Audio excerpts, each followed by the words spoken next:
City Ravi case MLC city Ravi ಆಕ್ಷೇಪಾರ್ಹ ಪದವನ್ನ ಬಳಕೆ ಮಾಡಿದ್ರು ಅನ್ನೋ ಕೇಸ್ ಇದೆಯಲ್ಲ, ಈ ವಿಚಾರಕ್ಕೆ ಸಂಬಂಧಪಟ್ಟಂತೆ ಈಗ ಸಿಗ್ತಾ ಇರೋ ಡೆವಲಪ್ಮೆಂಟ್, ಈಗ ಸಿಗ್ತಾ ಇರುವಂತಹ ಅಪ್ಡೇಟು, ಬೆಂಗಳೂರಿನ ಜನಪ್ರತಿನಿಧಿಗಳ ಕೋರ್ಟ್ಗೆ ಈ ಕೇಸ್ ವರ್ಗಾವಣೆ ಆಗಿದೆ.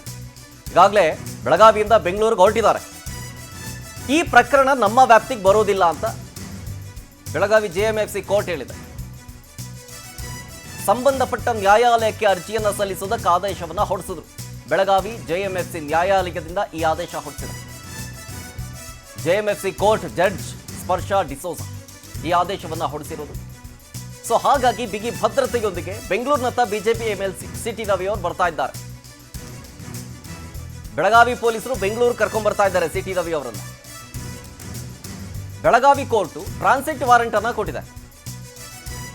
ಅಂದ್ರೆ ಇದರ ಅರ್ಥ 24 ಗಂಟೆಯೊಳಗೆ ಬೆಂಗಳೂರಿನ ಕೋರ್ಟ್ಗೆ ಅವರನ್ನ ಹಾಜರುಪಡಿಸಬೇಕು ಅಂತ ಅರ್ಥ. ನ್ಯಾಯಾಲಯದಿಂದ ಹೊರಗೆ ಬರ್ತಾ ಇದ್ದಂತೆ ಸತ್ಯಮೇವ ಜಯತೆ ಅನ್ನೋ ಕೂಗಿದ್ರು ಸಿಟಿ ರವಿ. ತಲೆಗೆ ಸ್ವಲ್ಪ ಪೆಟ್ಟು ಬಿದ್ದಿದೆ, ಬ್ಯಾಂಡೇಜ್ ಹಾಕಿದ್ದಾರೆ. ಈ ಪ್ರಕರಣ ನಮ್ಮ ವ್ಯಾಪ್ತಿಗೆ ಬರೋದಿಲ್ಲ ಅಂತ ಜೆಎಂಎಫ್ಸಿ ಕೋರ್ಟ್ ಬೆಳಗಾವಿದು ಬೆಂಗಳೂರಿನ ವಿಶೇಷ ಕೋರ್ಟ್ ಜನಪ್ರತಿನಿಧಿಗಳ ವಿಶೇಷ ನ್ಯಾಯಾಲಯಕ್ಕೆ ವರ್ಗಾವಣೆ ಮಾಡಲು ಟ್ರಾನ್ಸಿಟ್ ಕೊಟ್ಟಿದ್ದಾರೆ. 24 ಗಂಟೆ ಒಳಗೆ ಬೆಂಗಳೂರಿಗೆ ಹೋಗಬೇಕು, ಬೆಂಗಳೂರಿನ ಜಡ್ಜ್ ಮುಂದೆ ಹಾಜರಾಗಬೇಕು. ಬೆಳಗಾವಿಯಿಂದ ಬೆಂಗಳೂರು ಏನಿಲ್ಲ ಅಂತಂದ್ರು ಒಂದು 500 ಕಿಲೋಮೀಟರ್ ಇದೆ, ಒಂದು 8 ಅವರ್ ಜರ್ನಿ. ಸೊ 3 ಗಂಟೆಗೆ ಈಗ ಹೊರಟರು ಅಂತಂದ್ರು ರಾತ್ರಿ 10 ಗಂಟೆಗೆ ರೀಚ್ ಆಗ್ತಾರೆ. ಟ್ರಾಫಿಕ್ಕು ಆ ಸಮಸ್ಯೆ ಈ ಸಮಸ್ಯೆ ಅನ್ಕೊಂಡು ಒಂದು 11 ಗಂಟೆ ಒಳಗಡೆ ಜಡ್ಜ್ ಮುಂದೆ ಹಾಜರುಪಡಿಸಲಾಗುತ್ತೆ.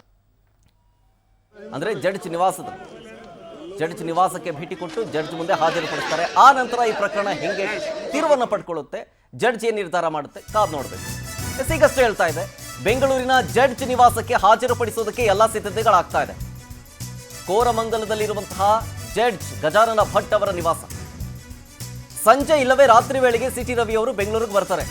ಈಗಷ್ಟೇ ಹೇಳ್ತಾ ಇದ್ನಲ್ಲ, ಹಂಗೆ ರಸ್ತೆ ಮಾರ್ಗವಾಗಿ ಬರ್ತಾ ಇದ್ದಾರೆ ಅವರು ಬಿಗಿ ಪೊಲೀಸ್ ಭದ್ರತೆಯೊಂದಿಗೆ. ಈ ಮಧ್ಯದಲ್ಲಿ ಬೆಳವಣಿಗೆ ಮಧ್ಯದಲ್ಲಿ ಏನಾಗ್ತಾ ಇದೆ, ಜನಪ್ರತಿನಿಧಿಗಳ ಕೋರ್ಟ್ಗೆ ಬೇಲ್ ಕೋರಿ ಅರ್ಜಿಯನ್ನು ಸಲ್ಲಿಸಲಾಗಿದೆ ಸಿಟಿ ರವಿ ಅವರ ಕಡೆಗೆ. ಸಿಟಿ ರವಿ ಪರ ಅರ್ಜಿಯನ್ನು ಸಲ್ಲಿಸಿದ್ದಾರೆ ವಕೀಲ ಅಶೋಕ್ ಹಾರನಹಳ್ಳಿ. ಒಂದು ಕಡೆ ಬೆಳಗಾವಿಯಿಂದ ಬೆಂಗಳೂರು ಕೊಟ್ಟಿದ್ದಾರೆ ಸಿಟಿ ರವಿ, ಬೇಲ್ ಅರ್ಜಿಯನ್ನು ಹಾಕಿದ್ದಾರೆ ಅವ್ರ ಪರ ವಕೀಲ ಅಶೋಕ್. ಅದೇ ರೀತಿಯಾಗಿ ಸಿಟಿ ರವಿ ಅವರ ಪರ ವಕೀಲ ರವಿರಾಜ್ ಪಾಟೀಲ್ ಅವರ ಜೊತೆಗೆ ನಮ್ಮ ಪ್ರತಿನಿಧಿ ಮಾತನಾಡಿಸಿದ್ದಾರೆ. ಅವರನ್ನ ಏನೇನು ಮಾತಾಡಿದ್ದಾರೆ ಬನ್ನಿ ನೋಡ್ಕೊಂಡ್ ಬರೋಣ. ಸಿಟಿ ರವಿ ಅವರನ್ನ ಬೆಂಗಳೂರು ಜನಪ್ರತಿನಿಧಿಗಳ ಕೋರ್ಟ್ಗೆ ಪ್ರೊಡ್ಯೂಸ್ ಮಾಡ್ತಕ್ಕಂಥ ಒಂದು ಆದೇಶ ಆಗಿದೆ. ಈಗ ನಮ್ಮ ಜೊತೆ ಮಾತನಾಡೋದಕ್ಕೆ ಸಿಟಿ ರವಿ ಪರ ವಕಾಲತ್ತು ವಹಿಸಿರ್ತಕ್ಕಂಥ ರವಿರಾಜ್ ಪಾಟೀಲ್ ಅವರು ಇದ್ದಾರೆ. ಸರ್, ಪ್ರಮುಖವಾಗಿ ಜನಪ್ರತಿನಿಧಿಗಳ ವಿಶೇಷ ಕೋರ್ಟ್ಗೆ ಅಂದ್ರೆ ಬೆಂಗಳೂರಿಗೆ ಸಿಟಿ ರವಿ ಅವರನ್ನು ಶಿಫ್ಟ್ ಮಾಡ್ತಾ ಇದ್ದಾರೆ, ಆ ಒಂದು ಆದೇಶ ಆಗಿದೆ. ಹೌದು, ನಾವು ಬೇಲ್ ಅಪ್ಲಿಕೇಶನನ್ನು ಇಲ್ಲಿ 5ನೇ ಜೆಎಂಎಫ್ಸಿ ಕೋರ್ಟಲ್ಲಿ ಫೈಲ್ ಮಾಡಿದ್ವಿ. ಅದಕ್ಕೆ ಇನ್ವೆಸ್ಟಿಗೇಟಿಂಗ್ ಆಫೀಸರು ಅದನ್ನು FIR ಅನ್ನು ಅಲ್ಲಿ ಜನಪ್ರತಿನಿಧಿ ನ್ಯಾಯಾಲಯಕ್ಕೆ ಟ್ರಾನ್ಸ್ಫರ್ ಮಾಡಬೇಕಂತ ರಿಕ್ವೆಷನ್ ಕೊಟ್ಟಿದ್ದರು. ಮಾನ್ಯ ನ್ಯಾಯಾಲಯವು ಇದು ನನ್ನ ವ್ಯಾಪ್ತಿಗೆ ಬರುವುದಿಲ್ಲ, ಇದು ಜನಪ್ರತಿನಿಧಿಗಳ ನ್ಯಾಯಾಲಯ ವ್ಯಾಪ್ತಿಗೆ ಬರುತ್ತೆ ಅಂತ FIR ಅನ್ನು ಫಾರ್ವರ್ಡ್ ಮಾಡಿ ಆರೋಪಿ ಸಿಟಿ ರವಿ ಸಾಹೇಬರನ್ನು ಇಮಿಡಿಯೇಟ್ ಆಗಿ ಫೋರ್ತ್ವಿತ್ ಅಲ್ಲಿ ಪ್ರೊಡ್ಯೂಸ್ ಮಾಡಬೇಕಂತ ಆದೇಶವನ್ನು ಹೊರಡಿಸಿದ್ದಾರೆ. ಸರ್, ಇದು ಈ ಒಂದು ಕೋರ್ಟ್ ವ್ಯಾಪ್ತಿಗೆ ಬರೋದಿಲ್ಲ, ಯಾಕಂದ್ರೆ ಸದನದಲ್ಲಿ ನಡೆದಿರ್ತಕ್ಕಂಥ ಒಂದು ಗಲಾಟೆ ಪ್ರಕರಣ. ಇದು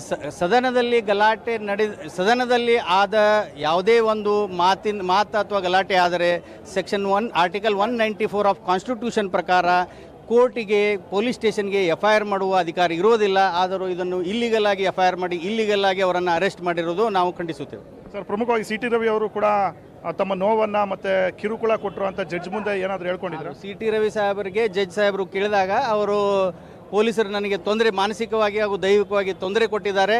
ನನಗೆ 7-8 ತಾಲೂಕುಗಳಿಗೆ ಬೇರೆ ಬೇರೆ ಜಿಲ್ಲೆಗಳಿಗೆ ರಾತ್ರಿ ಎಲ್ಲ ಅಡ್ಡಾಡಿಸಿ ನನಗೆ ಊಟ ಏನು ಕೊಡದೆ ನನಗೆ ತೊಂದರೆ ಕೊಟ್ಟಿದ್ದಾರೆ, ನನಗೆ ತಲೆಗೆ ಪೆಟ್ಟು ಬಿದ್ದಿದೆ ಅಂತಲೂ ಹೇಳ್ಕೊಂಡಿದ್ದಾರೆ. ಅದನ್ನು ಮಾನ್ಯ ಮ್ಯಾಜಿಸ್ಟ್ರೇಟ್ ಅವರು ರೆಕಾರ್ಡ್ ಮಾಡ್ಕೊಂಡಿದ್ದಾರೆ. ಇವತ್ತೇ ಸಿಟಿ ರವಿ ಅವರನ್ನು ಶಿಫ್ಟ್ ಮಾಡ್ತಾರೆ ಸರ್, ಎಷ್ಟೊತ್ತಿಗೆ? ಫೋರ್ತ್ವಿತ್ ಶಿಫ್ಟ್ ಮಾಡಬೇಕಂತ ಆದೇಶ ಮಾಡಿದ್ದಾರೆ, ಇಮಿಡಿಯೇಟ್ ಆಗಿ ಶಿಫ್ಟ್ ಮಾಡಬೇಕಂತ ಆದೇಶ ಮಾಡಿದ್ದಾರೆ.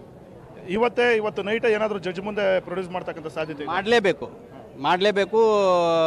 ಹಾಗೆ ಡಿಲೇ ಮಾಡೋಕ್ಕೆ ಬರಲ್ಲ. ಕೋರ್ಟಿನ ಆದೇಶ ಇದೆ, ಅದು ಮತ್ತು ಕ್ರಿಮಿನಲ್ ಪ್ರೊಸೀಜರ್ ಕೋಡಲ್ಲಿನೂ ಅದೇ ಇದೆ, ಇಮಿಡಿಯೇಟ್ ಆಗಿ ಪ್ರೊಡ್ಯೂಸ್ ಮಾಡಬೇಕಂತ ಇದೆ. ಆ ಕಾನೂನು ಪಾಲಿಸಬೇಕಾದ್ರೆ ಪೊಲೀಸ್ನವರು ಇಮಿಡಿಯೇಟ್ ಆಗಿ ಫೋರ್ತ್ವಿತ್ ಅವ್ರನ್ನ ಪ್ರೊಡ್ಯೂಸ್ ಮಾಡಬೇಕಾಗತ್ತೆ.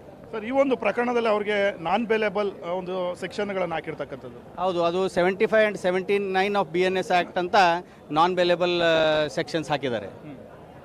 ಅಲ್ಲ, ಈ ಪ್ರಕರಣದಲ್ಲಿ ಆ ರೀತಿ ಆಗ್ಬೋದು ಸರ್, ಯಾಕಂದ್ರೆ ಆ ಪದ ಬಳಕೆ ಮಾಡಿರ್ತಕ್ಕಂಥ ಒಂದು ಹಿನ್ನೆಲೆಯಲ್ಲಿ ಯಾವ ಒಂದು ಕ್ರಮ ಆಗುತ್ತೆ ಅಂತ. ಅದು ಪದ ಅಂತೂ ಬಳಕೆ ಮಾಡಿಲ್ಲ. ಅವರು ಫ್ರಸ್ಟ್ರೇಟ್ ಆಗಿದ್ದೀರಾ ಅಂತ ಹೇಳಿದ್ದಾರೆ. ಅವರು ಏನೇನೋ ಸುಳ್ಳು ಕಂಪ್ಲೇಂಟ್ ಕೊಟ್ಟಿದ್ದಾರೆ. ಅದು ರೆಕಾರ್ಡ್ ಇದ್ದೇ ಇರುತ್ತೆ ಲೆಜಿಸ್ಲೇಟಿವ್ ಕೌನ್ಸಿಲಲ್ಲಿ.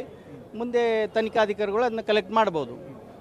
ಜಡ್ಜ್ ಆರ್ಡರ್ ಕಾಪಿ ಏನಾದರೂ ಸಿಕ್ಕಿದೆ ಸರ್? ಯಾಕಂದ್ರೆ ಆರ್ಡರ್ ಸ್ಪಷ್ಟವಾಗಿ ಕಾಪಿ ಇನ್ನೂ ಸಿಗಲ್ಲ, ಅದು ಸರ್ಟಿಫೈಡ್ ಕಾಪಿ ತಗೋಬೇಕಾಗುತ್ತೆ, ಅಪ್ಲೋಡು ಆಗಿಲ್ಲ ಇನ್ನು. ಇದು ಸಿಟಿ ರವಿ ಪರ ವಕೀಲರ ಮಾತು. ಕ್ಯಾಮ್ರಾ ಪರ್ಸನ್ ರಮೇಶ್ ಜೊತೆ ಆನಂದ್ ನಂದಗುಡಿ, ಪವರ್ ಟಿವಿ.